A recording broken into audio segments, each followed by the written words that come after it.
Welcome back to the Deep Dive. Today, we're going to try and do something that, honestly, I wasn't totally sure was possible until I read this stack of papers we have. It's a big swing. It's a huge swing. We're going to try to explain your feelings, your anger, your joy, that weird brain fog you get at 3 in the afternoon, using nothing but hard physics. Yeah, and that's usually a red flag. I mean, as soon as you hear someone mixing physics and psychology, you start bracing for, quantum consciousness talk. Oh, exactly. The whole vibrations and frequencies thing, but used in this really, metaphysical, hand-wavy way. Align your frequency with the universe. Right, manifesting through energy. And it always feels like someone took a metaphor and just tried way too hard to make it sound like science. I can't stand that stuff. Well, this is not that. I want to be very clear. This is thermodynamics. This is control theory. It's fMRI signal processing. We have 3 papers today that basically argue that the brain is a machine. Okay, but we've heard that before. The brain as a computer. And that's the old metaphor, right? The one from the 80s. They're arguing something different. They're saying the brain is a heat engine. A heat engine, like a steam engine. You're talking about, literal steampunk biology. I'm talking literally, like a 19th century Carnot engine. Yeah. And the work this engine does, the thing it produces, is what you and I call thinking and consciousness. That is wild. Okay, so what's the stack? We've got a paper from Delhi and colleagues that looks at the thermodynamics of emotion. Then we have one from Voracek and a huge team looking at the geometry of a wandering mind. That's the one with the ghost attractors, right? That's the one. Which is, I have to say, the coolest name for a scientific concept I have ever heard. It sounds like a horror movie, doesn't it? Or maybe a prog rock band. But it's actually this beautiful, almost poetic way to understand how we daydream and how our minds build reality when we're not even trying. And the third one? The third one from Martin Butts kind of grounds us. It's about the economics of it all, the literal cost of paying attention. And I want to start with that idea, the idea of cost. Because I think that's what everyone feels right now. Everyone listening probably feels tired. Yeah, but it's a specific kind of tired. It's not, I just ran a marathon tired. No. It's, I made 20 decisions before I even had coffee, I answered 50 emails, and now I'm staring at a document and I can't choose a font. Tired. Decision fatigue. Burnout. But what these papers are suggesting is that brainout isn't a metaphor. It is a literal physical depletion of a resource in your brain. You've run out of fuel. So that's our mission today. Yeah. We're going to deconstruct the physics of the mind. We're going to try to understand how energy flows through our brain to create what we call consciousness, why negative emotions physically burn us out, and what it actually literally means to pay attention. And we're going to do it by treating the brain as a physical system, a thing that has to obey the laws of the universe. No magic, no woo-woo, just physics. All right, let's pop the hood then. Let's look at this engine. We have to start in the engine room. The thermodynamics of the mind. Right. So to understand this engine concept, we have to start with that Delhi paper. It's ambitiously titled, How the Brain Becomes the Mind. And they go straight for the jugular of classical physics, the Carnot cycle. Okay. High school physics is flooding back, but it's a little fuzzy. I remember the name Sodi Carnot. I remember seeing these diagrams with pistons and cylinders. But can you just remind us, what is the Carnot cycle, fundamentally? So in an ideal world, which physics loves to imagine, the Carnot cycle is the theoretical limit of how efficient an engine can possibly be. Sadi Carnot figured this out back in the 1800s. You have a hot reservoir, so think of a boiler, a burning fire, and you have a cold reservoir, like the outside air. And heat wants to flow from hot to cold. Always. That's a fundamental law. Your coffee gets cold, the ice in your drink melts. It's the universe trying to reach thermal equilibrium. Right. So as that heat naturally flows from the hot place to the cold place, you can stick something in the middle, like a piston with gas in it, and use that flow to expand the gas, push the piston, and generate work. Movement, that's your car engine, that's a steam train. It's all about harnessing that natural flow of heat. Seems simple enough. Heat flow equals useful work. But here's the catch. And it's the most famous catch in all of physics. You can never, ever turn 100% of that heat into work. You always have waste. Exhaust. Heat that just leaks out into the environment. That's the second law of thermodynamics, the idea that entropy, which is a measure of disorder or useless energy, always increases in a closed system. You always lose some energy. The universe gets messier. Okay, so if my brain is this steam engine, what am I using for coal? And what's the exhaust? Because some days I definitely feel like I'm emitting exhaust. That is precisely the question that Delhi and his team ask, and their answer, this is what I love, it flips the whole script in a way that I found just absolutely fascinating. They argue that a healthy learning brain operates not as a standard engine, but as a reversed Carnot cycle. Reversed, what does that mean? Like a refrigerator? Yeah, exactly like a refrigerator or an air conditioner. Think about what a fridge does. A steam engine takes a natural heat flow and makes work. A fridge does the opposite. It takes work electricity from the outlet and uses that energy to force heat to move against its natural direction. It pumps heat out of the box. So it's actively creating a pocket of cold, a pocket of order, in my otherwise chaotic room temperature kitchen. Precisely. You are paying with energy to create and maintain order. The authors call this an endothermic process for the brain. Endothermic, okay, that's a chemistry word. It means it absorbs heat. It does. And in this biological context, they're arguing that a healthy brain is constantly absorbing information and energy from its environment. It's taking things in. So in this model, a cool brain is actually a smart brain. That's kind of a fun idea. A cool brain is a learning brain. When you're in this endothermic state, you're absorbing information. You're taking in new data, complexity, nuance. You are actively building your internal structure. Okay, that makes sense. But here's where the paper gets really counterintuitive, and we need to be really careful with our definitions. They say that this healthy, cool learning state corresponds to high entropy. Whoa, stop. Wait a minute, that can't be right. I always thought entropy was bad. Entropy is the room getting messy, it's my coffee getting cold, it's the heat death of the universe. Why would I want a high entropy brain? I want a focused, organized, low entropy brain. And this is the biggest, most common tripping point for people. It's a huge one. We have to make a very clear distinction between thermodynamic entropy and informational entropy. Okay, break that down for me, because high entropy in my head just sounds like my brain is scrambled eggs. Right, so thermodynamic entropy, that's the one you're thinking of. It's mess. It's useless, dissipated heat. But in information theory, high entropy means something totally different. It means high surprise or high potential or high degrees of freedom. High degrees of freedom. What does that mean in practice? Okay, imagine a jazz musician improvising a solo versus a classical musician playing a very rigid written score.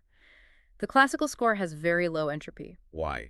because you know exactly what note is coming next. It's perfectly ordered, but it's also rigid. There's only one correct path through the music. there. And the jazz musician. High entropy. They could play anything. Within the key, sure, but there are a million possibilities. The system is flexible, it's adaptable, it can handle surprise, it has options. So when Delhi says the endothermic healthy brain has high entropy, they mean it's like the jazz musician. It's not chaotic, it's just ready for anything. It has lots of options available. Precisely. It's a state of high potential. You have degrees of freedom. And this is the kicker. They map this physical state, this cool, energy-absorbing, high-entropy state, directly to positive emotions. What emotions? Curiosity, confidence, joy, even love. You're telling me love is a thermodynamic equation. That kind of takes the romance out of it, doesn't it? Or maybe it adds to it. I mean, think about the actual feeling of being in love. Or even just being really excited and curious about a new project. You feel expansive, don't you? Yeah, you feel like you can take on anything. You're absorbing the world. You're open to new data about this person or this topic. You are building complexity in your own mind. You're creating new connections. That is a high entropy state. You are welcoming possibilities. Okay, I can see that. So endothermic means I have the energy to take things in. I'm running cool. I'm flexible. I'm a jazz musician. You're not overheating. You're a refrigerator, keeping your cool, organizing the groceries of life into a complex, useful system. But of course, we can't stay in that state forever. Eventually, life happens. Someone cuts you off in traffic. Your boss sends a one-word email that just says urgent. Right. Eventually, you hit a stressor, you perceive a threat, and the engine flips. It flips into the exothermic cycle. This is the standard Carnot cycle, the stressed brain. The authors describe this as a state where the brain is no longer absorbing energy, it's releasing it. It's dissipating heat into the environment. This is when we feel heated, literally. Yeah. When your face gets hot because you're angry. It is. Think about anger, fear, shame. Think about the physical manifestation of rage. You get hot. Your voice gets loud. You might pace back and forth or wave your arms. You are literally projecting energy outwards. You are shedding heat. You're blowing off steam. And All these old idioms are actually, what, physics accurate? They seem to be, yes. And thermodynamically, the paper argues that this is the brain desperately trying to lower its own internal pressure. But the cost is enormous. You are losing precious energy. You're depleting your resources. And what do you think happens to the entropy? Well, if the endothermic state was high entropy, meaning flexible, Hmm. then this exothermic state has to be. Low entropy, rigid. That makes so much sense. When you're really truly enraged or terrified, can you brainstorm creative solutions? No way. Can you learn a new language? Can you see the nuance in someone else's argument? Of course not. You get tunnel vision. You can usually only think about one thing, the threat, the insult, the thing that made you mad, over and over and over. I can't believe he said that. I just can't believe he said that. It's a loop. Exactly. Your degrees of freedom have collapsed. You're no longer the jazz musician with infinite possibilities. You're a broken record stuck on one scratch. Rumination, regret, that narrow, obsessive focus of anger that is a low-entropy, exothermic state. You are burning a ton of fuel just to stay in that rigid loop. Wow. That is a terrifyingly accurate validation of what that state feels like. It feels like being stuck in a box. And the paper makes a point about the actual cost of these states, right? It's not just a feeling. No, it's a real physical cost. They bring up something called Landauer's principle. This is a pretty deep cut from physics, which, in simple terms, says that erasing information has an unavoidable energy cost. Erasing information, how does that apply here? Think about it. When you have to narrow your focus, when you have to block out the entire world to focus on a single threat, which is exactly what happens in fear or anger, you are erasing all the other possibilities. I see. You're ignoring the birds singing outside, you're ignoring the feeling of the chair you're sitting in, you're ignoring your plans for dinner. You are actively deleting all of that context from your awareness to focus on the danger. And that act of deletion, that isn't free. It is not free. Landauer proved that erasing bits of information must, by physical law, generate a minimum amount of heat. So getting angry is, in a literal sense, your brain overheating because it's frantically deleting information to maintain focus on a problem. So staying open-minded and curious is actually more energy efficient in the long run than being closed-minded and angry. In a way, absolutely yes. The positive emotions, the endothermic cycle, they build up potential energy, they build intellect, complexity. The negative emotions, the exothermic cycle, they burn that energy off in a flash to deal with an immediate problem, and it leaves you completely depleted. It gives a whole new meaning to the word burnout. You have literally run an exothermic cycle for too long, and you've run out of fuel. Precisely. And they even bring brain waves into this. They note that negative emotions, states like anxiety and fear, are very often associated with high-frequency brain waves. High gamma waves, for example. Which is counterintuitive, isn't it? You'd think Yeah. high frequency, high processing power, high intelligence. We're all told we want a high-functioning brain. But you should think of it less like a high-performance computer and more like noise Mm-hmm. or static. If your brain is buzzing at a super high frequency with anxiety, it's consuming a massive amount of glucose just to maintain that state of rigid alert. It's not doing useful work, it's just revving the engine in neutral and burning all your gas. Man. So we are heat engines. And the goal is to run cool, absorb information, and stay flexible in high entropy. We want to avoid overheating and getting stuck in these rigid, low entropy loops. That's the ideal operating state. But that raises the next question, doesn't it? What is the engine doing when it's not in one of these intense emotional states? When we're not furious and we're not in a state of creative flow, what's the engine doing when it's just idling? That's a perfect transition. Yeah. Because that brings us to our second paper by Voracek and his team, the one on ghost attractors. It's a fantastic paper, and it's really trying to understand the structure of spontaneous thought. So usually when we hear about fMRI studies, it's pretty simple. It's like this part of the brain lights up when you see a puppy, or this part lights up when you smell pizza. Right. And neuroscientists sometimes jokingly call that blobology. They just show you a static picture of a lit-up blob in the brain. But Voracek and his team weren't looking for static blobs. They were looking at trajectories. They used a really clever method called LEDA, that's leading eigenvector dynamics analysis. Okay, let's not get too bogged down in the math, but what that means, essentially, is that they're watching how the brain's patterns of activation shift and flow over time, right? That's a great way to put it. It's like watching weather patterns move across a map instead of just taking a single photo of a cloud. Perfect analogy. They took 100 people, put them in the scanner, and just told them to rest. Do nothing. Just lie there and let your mind wander. And what they found is that the resting brain isn't just random noise. It follows a surprisingly predictable itinerary. And this is where the ghost attractors come in. What exactly is a ghost attractor? So in a field called dynamical systems theory, an attractor is just a state that a system tends to settle into, a default setting. Imagine a landscape with a bunch of hills and valleys. If you roll a ball into a deep valley, it will swirl around the bottom and stay there. That valley is an attractor. It pulls the ball in. Okay, so a deep valley is a very stable state. Very stable, but the brain, a healthy brain at least, doesn't want to get stuck in a deep hole forever. That would be, well, a coma or a seizure, or, as we'll get to later, maybe it looks a lot like severe depression. So the healthy brain seems to have these ghost attractors, and what makes them ghostly is that they are metastable. Metastable, meaning weakly stable. Exactly. The valleys are very shallow. So the ball rolls in, it swirls around for a few seconds, which corresponds to a specific pattern of thought or feeling, and then the brain's own natural energy is enough to just kick it out, and it rolls on to the next shallow valley. So these are temporary states of mind. They're fleeting. Fleeting but recurrent. They identified a few distinct recurring states. The most common one they call the global state, state 1. Kind of like the central hub or the lobby of a hotel. The lobby, or maybe the main highway is a better term. It's a state where the whole brain is more or less synchronized, firing together in a coherent rhythm. It's the default state you are always returning to. But from there, the brain makes these, and I love this phrase, erratic excursions. Excursions to where? To specific functional networks. So for just a few seconds, your brain's entire pattern might suddenly snap into a configuration that looks exactly like the visual network is running the show. Then, poof, it snaps back to the global state. Then maybe it wanders off to the default mode network. The one associated with daydreaming and thinking about yourself. That's the one. And then back to the global state. So a wandering mind is literally a mind that is taking little trips, visiting these different ghost towns of its own neural circuitry, and then always coming back home. Yes. It's like it's just checking in on its different departments. Hey, visual cortex, you still there? All good, cool. Hey, memory centers, everything running smoothly? Great. It's exploring its own repertoire of possible states. And what's fascinating is that these excursions are so short-lived. They're transient. And that's why they're ghosts.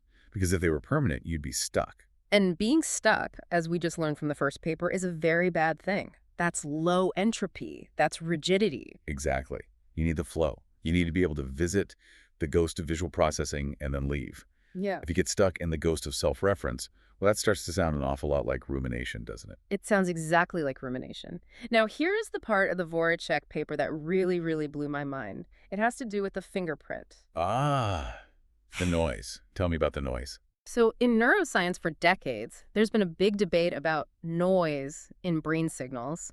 When you look at an EEG or an fMRI signal, you see the slow, rhythmic, pulsing like the classic alpha waves when you're relaxed. But on top of that, there's a ton of high-frequency static, a fuzzy, crackly buzz. And the standard procedure for years has been to just filter that out, right? Scientists just say it's interference from the machine or muscle movement from the person's jaw. Get rid of it so we can see the real signal underneath. Exactly. The standard practice is to apply a filter and cut out anything above maybe 0.1 hertz. They just assume the real important information is in those slow, lazy fluctuations. It's like trying to tune a radio to get a clear song by cutting out all the high-pitched static. But Voracek and his team did something different. They said, wait a second, let's look at the static. And what did they find in there? They found that when you filter out those high frequencies, everybody's brain looks kind of the same. It's generic. Yeah. We all have a visual cortex. We all have a default mode network. If you strip away the noise, you're just looking at a generic human brain. The excursions look roughly the same for everyone. But when they included the high frequencies, when they left that noise in the signal, what happened? Suddenly, they could identify individual people with incredible accuracy just from their brain activity. The noise is the fingerprint. That is just, it's wild. It's completely backward from what you'd expect. It's incredible. The specific way your brain transitions between these ghost attractors, the specific itinerary you take through those shallow valleys, the unique signature of your thought patterns, it's all hidden in that high-frequency data that almost everyone else throws away. And that connects right back to the first paper, doesn't it? The Delhi paper said that high-frequency brainwaves are associated with high energy cost. They're expensive to produce. They are. And what this new research suggests is that maintaining yourself, your specific, unique way of processing the world, is an energy-expensive process. So my personality, my quirks, The fact that my mind wanders to, I don't know, Star Wars when I'm bored. The specific way I connect the smell of coffee to a feeling of happiness. Yeah. That's all encoded in the static. And it costs me biological energy to maintain that specific pattern. It seems so. It suggests that being you is a constant thermodynamic activity. It is not free. It takes a constant high-frequency buzz of energy to maintain that unique structure. Which explains so much. It explains why, when we are exhausted or sick or stressed out, we feel like we aren't ourselves. You literally can't afford the energy cost of being your full self. When your energy reserves drop, those high-frequency, high-cost details are the first thing to go. You revert to a lower-resolution, more generic version of a human. You get grumpy and simple. You become reactive and simple. Your personality flattens out. We say that all the time. I'm just not myself today. But what we're actually saying is, I don't have the fuel in the tank to run the full high-definition simulation of myself right now. That's it exactly. You're running in safe mode. Okay, so being me costs energy. Paying attention costs energy. Getting angry definitely costs energy. I feel like I need to know what currency I'm spending. Which I think brings us to our third paper, Martin Butz's work on resourceful event predictive inference, or REPI. Yes, this paper really grounds the other two. Yeah. We have the engine from Delhi, we have the map of the ghost attractors from Voryachek, and now Butz gives us the economy of the whole system. He argues that the brain is fundamentally a prediction machine. Right, this is the predictive processing model, the idea that the brain is always guessing what's going to happen next. It is. But Butz focuses intently on the cost of making those guesses. And he defines cognitive effort in a very specific physical way. He says that effort is the investment of negative entropy. Okay, let's unpack negative entropy. We just established that high entropy is good, it's flexibility. So Yeah. negative entropy must be order. Yes. Negative entropy, or negentropy as it's sometimes called, is a measure of order. It's the opposite of chaos. Think about your desk. The natural state of your desk, according to the second law of thermodynamics, is to get messy. That's entropy. Things fall apart. Papers get scattered. Pens roll away. You are describing my desk with frightening accuracy. Well, to stop it from falling apart, to impose order on that chaos, to stack the papers and organize the pens, requires an injection of your energy. You have to do work. That work is an investment of negative entropy. You are paying with your own energy to create order where there was none. So when I'm trying to focus on writing an important email while my kids are screaming in the background and the TV is on and my phone is buzzing, the effort I feel is me literally burning biological fuel to impose order on all that sensory chaos. Exactly. You are fighting the natural tendency of your brain to be distracted and scatter. You are investing your limited supply of negative entropy to maintain a single specific structure of thought, the email. And Butz breaks this down right. He says we make 3 specific investments. Like, where does all this fuel go? He does. He identifies 3 main ways we spend this cognitive effort. First, there's inferring priors. This is basically preparing your mind for what's about to come, setting the stage. Like when you sit down at your desk and you think, okay, time to get into work mode. That's a perfect example. Then there's activating responses, which is getting your body and your mind ready to actually do the thing. And finally, anticipating consequences, which is predicting what will happen after you act. All 3 of these require fuel. And the scary part is, we have a limited tank.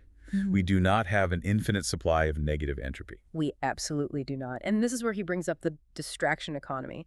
But he uses a classic experiment, the Simon effect, as a prime example of how we waste this precious resource. Oh, the Simon effect. I hate this experiment. Describe it for the listeners who haven't had the pleasure of feeling their brain break during this test. It's a very simple, very clever psychological experiment. You sit at a computer. You are told, if you see an arrow pointing left, press the left button. If you see an arrow pointing right, press the right button. Easy enough. I can do that all day. Right. But then they throw a curveball. A right-pointing arrow appears on the screen, but it appears on the left side of the screen. Ugh. Yeah. And my brain instantly wants to press the left button because that's where the stimulus, the light, appeared. Exactly. You have a conflict. The location information, the left side of the screen, is totally irrelevant to the task, but your brain processes it automatically and instinctively. And here is the key point Butz makes. The act of suppressing that irrelevant information, of actively ignoring the fact that the stimulus is on the left, costs negative entropy. I have to pay a cognitive tax just to ignore it. Yes. You are literally spending your limited budget of cognitive fuel to suppress the noise of the location. And because you just spent some of that fuel on suppression, you have less fuel available to process the actual direction of the arrow quickly and accurately. That's why you slow down. That's why you start making errors. That explains so much about modern life. It's not just that the constant notifications on my phone are annoying. It's that every single time I glance at one and make the conscious decision to ignore it, I have paid a tax. I have spent some of my fuel. You absolutely have. You've drained the tank a little bit, even if you don't open the app. Just the act of seeing the red bubble, predicting that's an email from my boss, and then suppressing the urge to click that costs negative entropy. This is why multitasking is a complete myth. It is a total myth. You aren't doing two things at once. You are just rapidly switching contexts. And every single switch, every act of suppressing the other task you were just doing burns your precious negative entropy. Eventually, you just run dry. Okay, so when you run dry, Mm. what happens then? Let's bring it all together. Let's do the synthesis. All right, let's weave the three papers together. When you run dry, when you are effectively bankrupt of negative entropy, you lose the ability to impose order on the chaos. You lose the ability to stay in that cool endothermic state. So if I deplete my resources fighting distractions all day, like in the Butts paper, I no longer have the energy to maintain that high entropy, flexible jazz musician state from the deli paper. You got it. You can't afford to be curious and open anymore. You default into the exothermic state. You get hot, you get rigid, you get stuck. And maybe, just maybe, you get stuck in one of those ghost attractors from the Voracek paper. One of the ones you're only supposed to visit briefly. Precisely. This is where the physics of thought really starts to offer a powerful model for mental health and mental illness. Let's look at something like depression or chronic anxiety through this combined lens. Yeah, let's go there. Because the common explanation is chemical imbalance or past trauma. But this model suggests something more like a thermodynamic failure. It's a different level of analysis. Think about the deli paper again. Depression is described as an exothermic state where the brain has lost its ability to hold and build energy. It's a state of low entropy. Which sounds weird at first because depression can feel like nothingness or emptiness.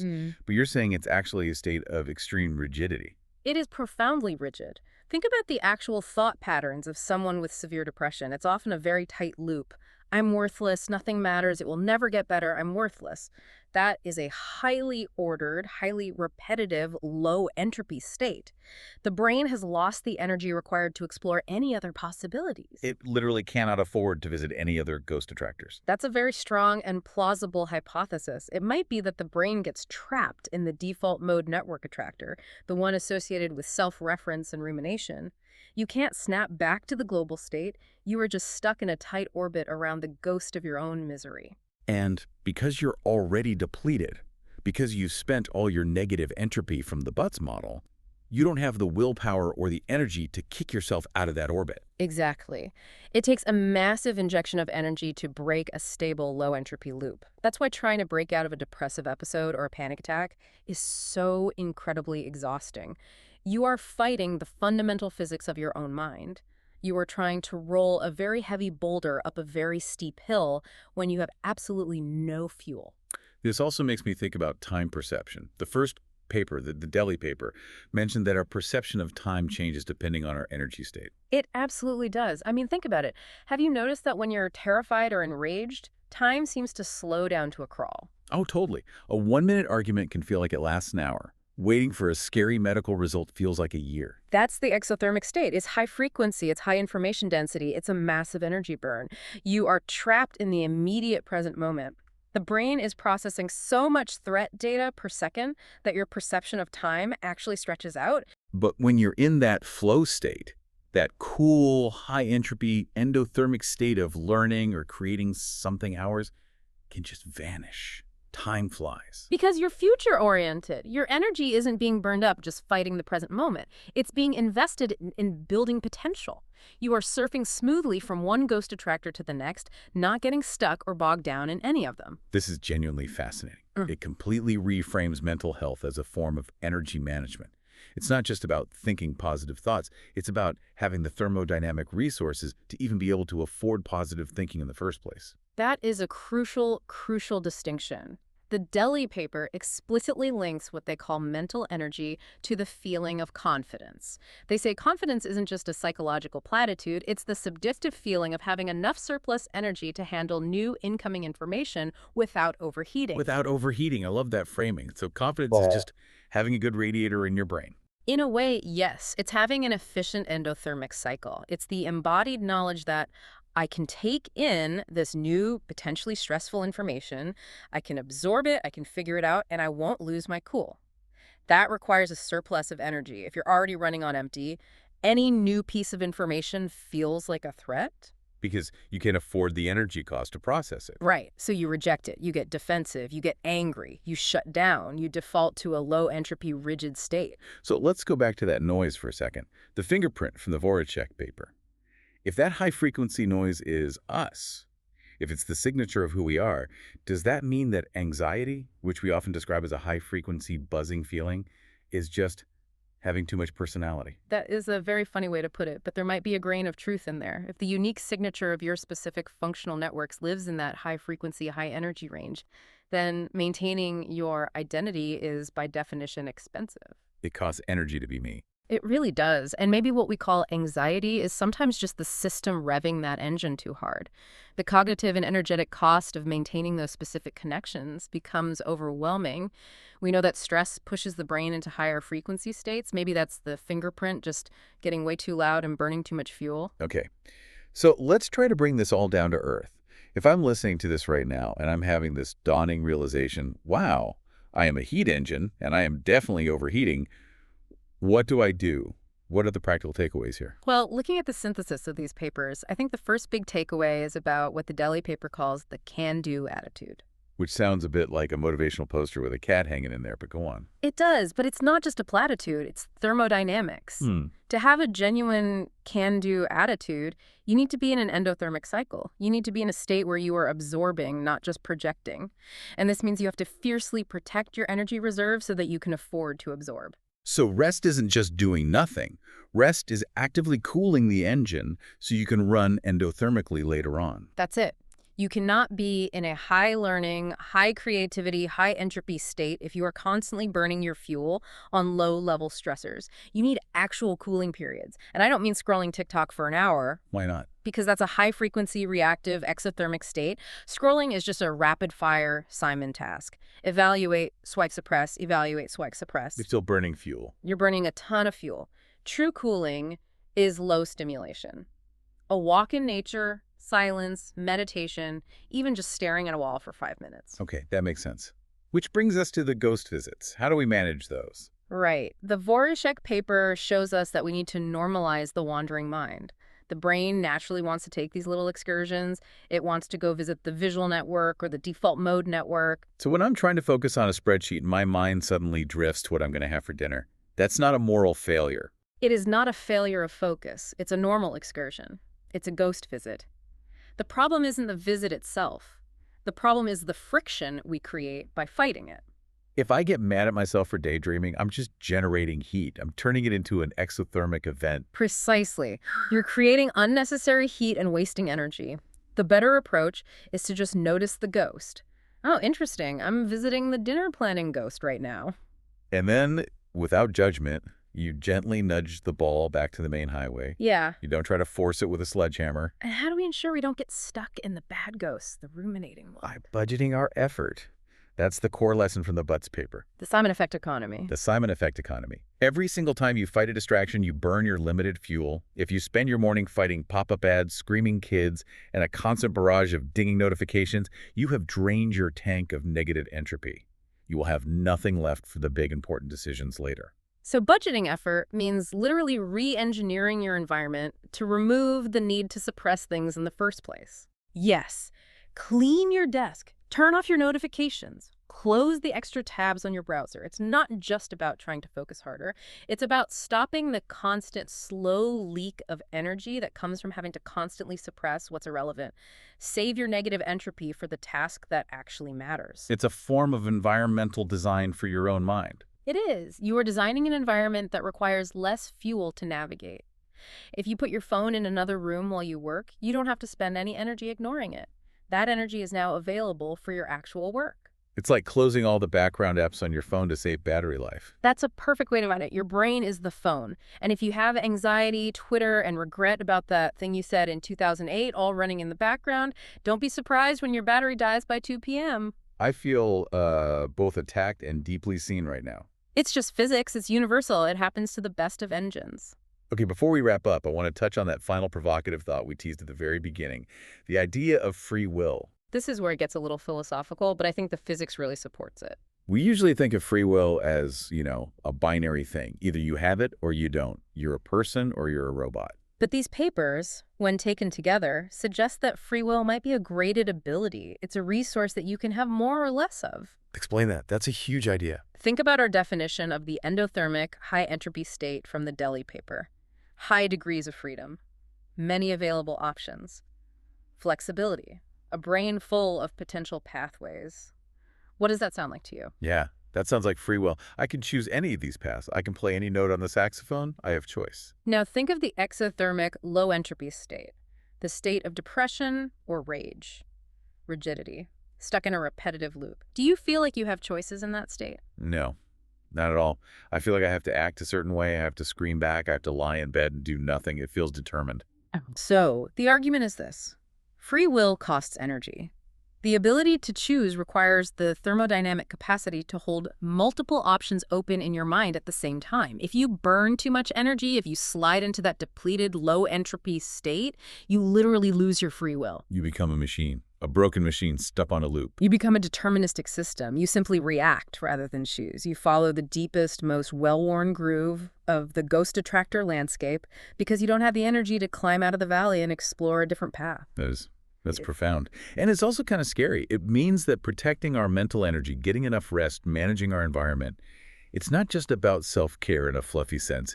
It's about protecting our fundamental humanity, our ability to choose. I think that is a fair and powerful conclusion. The brain obeys the laws of physics, yes. We are heat engines. We are wandering ghost towns. We are paying for order with the currency of entropy. But we're the only machine, as far as we know, that can feel the friction. And if we learn to manage that friction, if we keep the engine running cool, we get to decide where the car goes. So keep your entropy high and your cycles endothermic. I think I'm going to get that put on a t-shirt. It's a good motto to live by. Just remember to keep a little bit of that high-frequency static. Why is that? Because as we learned from Vorchek, that static is you. You don't want to be a perfectly efficient, silent, generic engine. You want to be a human one. Good point. A little bit of noise is what makes it music. Exactly. Just a little. Thank you for taking this deep dive with us. It's been a heavy one, but hopefully you're walking away with a new blueprint for your own mind. You aren't just thinking. You're doing physics. Indeed you are. Take care of your engines, everyone. We'll see you in the next deep dive.